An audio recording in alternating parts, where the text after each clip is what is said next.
ओम ह्रीं भुवनेश्वरे नमः। महाविद्या रहस्य माँ भुवनेश्वरी, व्यापक दृष्टि का उदय। माँ भुवनेश्वरी का स्वरूप मानव चेतना को संकीर्ण सीमाओं से मुक्त कर व्यापकता की ओर ले जाने वाला है।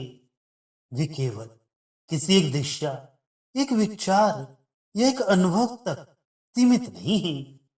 वे संपूर्ण ब्रह्मांड को अपने भीतर धारण करने वाली महाशक्ति हैं। उनके नाम में ही ये संकेत निहित है कि वे समस्त भुवनों, लोकों और चेतन स्तरों की अधिष्ठात्री हैं। उनके चरणों में बैठकर साधक ये अनुभव करता है कि उसका व्यक्तिगत जीवन एक सीमित द्वीप नहीं है, बल्कि विराट चेतना की अखंड धारा का एक अंश है। मानव स्वभाव प्राय संकीर्णताओं में बंधा रहता है। व्यक्ति अपने सुख दुख, अपने लाभ हानि, अपने संबंधों और अपनी इच्छाओं की छोटे से दायरे में स्वयं को सीमित कर लेता है। यही सीमित दृष्टि धीरे धीरे मानसिक तनाव, असंतुलन और असंतोष को जन्म देती है। मां भुवनेश्वरी की भूमिका इसी बंधन को तोड़ने की है। वे साधक को यह अनुभव कराती हैं कि उसका अस्तित्व केवल देह और मन तक सीमित नहीं, बल्कि आकाश के समान व्यापक और मुक्त है। भुवनेश्वरी का तत्व आकाश स्वरूप है। जैसे आकाश सब कुछ धारण करता है, फिर भी किसी से बंधता नहीं, वैसे ही ये महाशक्ति जीवन के समस्त अनुभवों को अपने भीतर समेट कर भी उनसे प्रभावित नहीं होती। सुख और दुख, सफलता और असफलता, प्रशंसा और निंदा, सब उनके विराट विस्तार में समान रूप से समाहित हो जाते हैं। इस भाव को ग्रहण करने पर साधक के भीतर एक गहरी स्थिरता उत्पन्न होती है। वह परिस्थितियों से विचलित नहीं होता, क्योंकि उसका आधार अब सीमित नहीं, व्यापक हो चुका है। मां भुवनेश्वरी की भूमिका साधक को धैर्य की शिक्षा भी देती है। जब दृष्टि संकीर्ण होती है, तब हर छोटी बाधा पहाड़ जैसी प्रतीत होती है।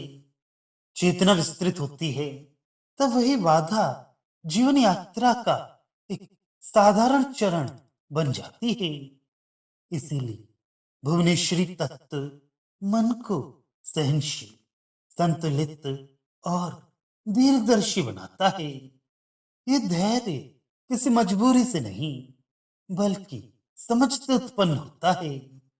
ये वह धैर्य है जो जीवन के उतार चढ़ाव को सहज स्वीकार कर लेता है। इस भूमिका में माँ ये भी सिखाती हैं कि विस्तार केवल बाहरी नहीं होता, वह आंतरिक भी होता है। केवल अधिक जान लेना, अधिक देख लेना या अधिक अनुभव कर लेना विस्तार नहीं है। वास्तविक विस्तार तब होता है जब मन संकीर्ण पूर्वग्रहों, कठोर धारणाओं और सीमित सोच से मुक्त होता है। जब व्यक्ति दूसरों के दृष्टिकोण को समझने लगता है, भिन्नताओं को स्वीकार करने लगता है और विविधताओं में एकता देखने लगता है, तब उसके भीतर भुवनेश्वरी चेतना जागृत होने लगती है। भुवनेश्वरी की भूमिका साधक को यह भी स्मरण कराती है कि जीवन में धारण शक्ति अत्यंत आवश्यक है। केवल विस्तार होना पर्याप्त नहीं, उस विस्तार को संभालने की क्षमता भी होनी चाहिए। जैसे आकाश असंख्य ग्रहों, तारों और नक्षत्रों को बिना विचलित हुए धारण करता है, वैसे ही साधक को भी अपने भीतर भावनाओं, उत्तरदायित्वों और संबंधों को संतुलन के साथ धारण करना सीखना होता है। ये धारण शक्ति ही परिपक्वता का आधार बनती है। इस प्रकार भुवनेश्वरी की भूमिका साधक के जीवन में एक नए दृष्टिकोण का उदय करती है। वह सीमित से असीम की ओर, अस्थिरता से स्थिरता की ओर, संकीर्णता से व्यापकता की ओर अग्रसर होता है।